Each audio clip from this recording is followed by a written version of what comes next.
Heads of government departments meeting with the Minister for Grand Bahama. Corporate thieves strike yet again, and women recognized during the month of November. Live from Freeport, Grand Bahama, this is Newsnight 13 at 6:30. This is Newsnight 13 for this Monday, November 19, 2012. Good evening all, I'm Shasheena Rolle, and as always, it's great to have you with us. Topping news, a high-level meeting held at the Ministry for Grand Bahama this morning. The meeting of heads of government departments was held to chart the way forward for this island. Sabrina Brown has details. The Minister for Grand Bahama, Dr. Michael Darville, says all government agencies play a critical role in the development of the island, and he notes that it will take a concerted effort to put the magic back into the nation's second city. The Grand Bahama Minister says there is good news on the horizon for the island, as the mega resort project recently announced by the government will soon begin to take shape, providing a variety of job opportunities. Within 2 to 3 weeks, you will be hearing an announcement of when that project is supposed to open, which means that the construction phase of the project will kick in order to create this property into a 5-star resort. The 1,000 jobs are not direct hotel jobs. As you aware, Sunwing is a company that has a wide selection of aircrafts, and so the extension of these jobs will fall all the way into the airport. It will also mean some jobs abroad.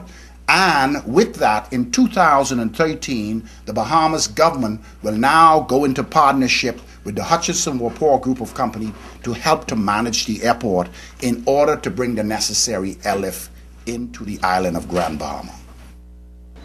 Minister Darville says his ministry is working diligently with local stakeholders and potential property investors to revive the once thriving hotel sector on the island. We are definitely working in conjunction with all our partners in all the tourism sector on Grand Bahama to encourage closed hotel properties to reopen, to create incentives at our hotel properties, to work in conjunction with our hotel and our owners to expand, to work to improve our occupancy level at our hotel and begin to create profit rather than loss. But in the quest to attract new investors, he says there are some concerns that must be addressed. Many of our direct foreign investors, when they come to this island, the word is already out on us that the workforce needs training, our service is not the top when it comes to tourism. This is the sad reality that we face. And so we cannot lay dormant anymore as business as usual if we're going to be serious about moving Grand Bahama and allowing Grand Bahama to shine. We must become proactive. We must become diligent in our various departments. The minister also addressed the role of the Grand Bahama Port Authority, noting that the company is not a quasi-government entity as it has acted for decades. He says the port simply has a contractual agreement with the government, which will now be closely monitored. No longer will the Grand Bahama Port Authority move around the island of Grand Bahama as if they are the quasi-government. It is not so. We will monitor our contractual agreement. We will work hand in hand with them to ensure that this agreement is carried out effectively. We will work hand in hand with them to make sure the investment arm of the Hawkesbury Creek Agreement is effective through the Ministry of Grand Bahama and affiliated ministries on the island. We will work hand in hand to drum up support throughout the world to bring investments to Grand Bahama. Sabrina Brown, ZNS Network News. The Minister for Grand Bahama, the Honorable Dr. Michael Darville, also announced the exigency order, which is now in effect. The relief program, which allows duty-free exemption on specified items, was put in place by the government to assist those affected by Hurricane Sandy. Emergency Management Agency, NEMA, through the following officers will be responsible: the administrator for the city of Freeport, the administrator for East Grand Bahama, the administrator for West Grand Bahama, will receive and certify all applicants who claim for claims of replacement of items. These items will include building materials, electrical fixtures and materials, plumbing fixtures and materials, household furniture, fixtures, furnishings and appliances, freezers and heaters, materials for cleanup and repair of property including fences, fishing boats, gears, parts, apparatus, farming equipment and utensils, and motor vehicles. Now, the exigency order expires on February 15, 2013. Well, this past Sunday was observed as World Day of Remembrance for Road Traffic Victims.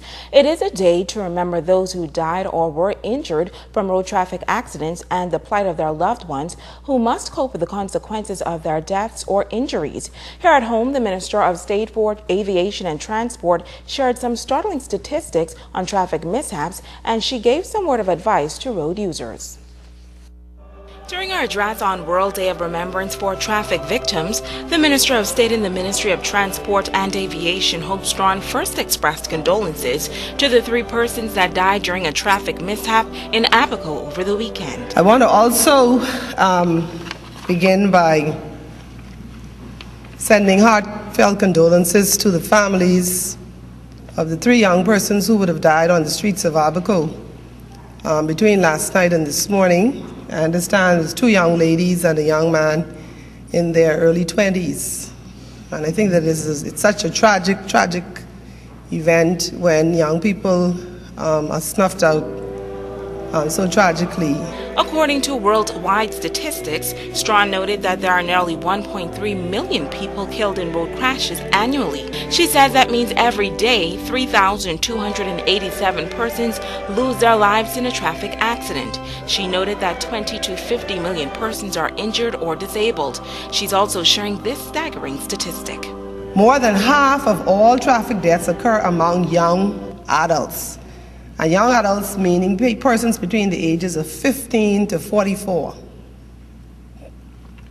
Road accidents rank as the 9th leading cause of death and account for 2.2% of all deaths globally. Road crashes are the leading cause of death, among young people ages 15 to 29.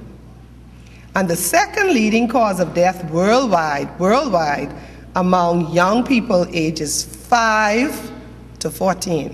For 2012, she says 35 fatal accidents have occurred in the Bahamas so far, 2 of which took place in Grand Bahama. Even as we have embarked on a mission of creating a culture of safety with regards to all aspects of transportation in our country, we entreat you, members of the public, to do your part in taking measures such as, and this is in your everyday behavior, driving the streets with due care and attention and with consideration for other road users.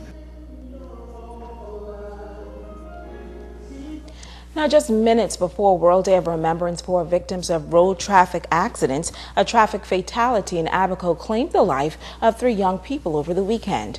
According to reports, the 2-car collision involved a 2002 Cadillac and a black Honda Civic on the SC Boodle Highway around 11:50 p.m. on Saturday night.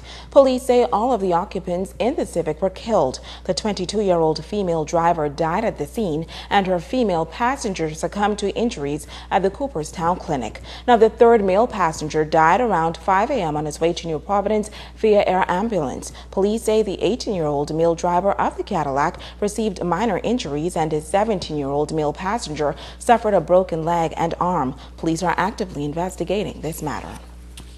Switching gears now, the Bahamas Telecommunications Corporation cell tower in East Grand Bahama hit by vandals. Ricardo Lightbourne fills us in. It's an occurrence that has become too common on Grand Bahama, and again, BTC is the victim.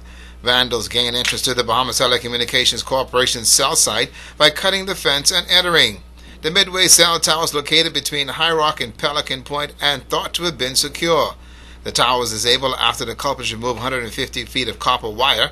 Inspector Teresita Pind is appealing to the public for assistance in solving this crime and bring the culprits to justice. At this point in time, police are aggressively investigating this matter, and at present we are appealing to the general public. I mean, this is becoming really a nuisance, whereas scrupulous persons are going into these areas, removing copper wire and disabling our services that we need, such as ZNS and BTC. What we are appealing to the public for anybody with any information, you may have heard something, seen something, or know of someone who may have some information that can help us and assist us with this investigation, we're asking you to call us, contact us. This cannot be allowed to continue. Despite the posted sign of high voltage, the deliberate act of stealing the copper from the cell tower and causing service disruptions in the area is disturbing. A sign, or obvious sign that says danger, high voltage.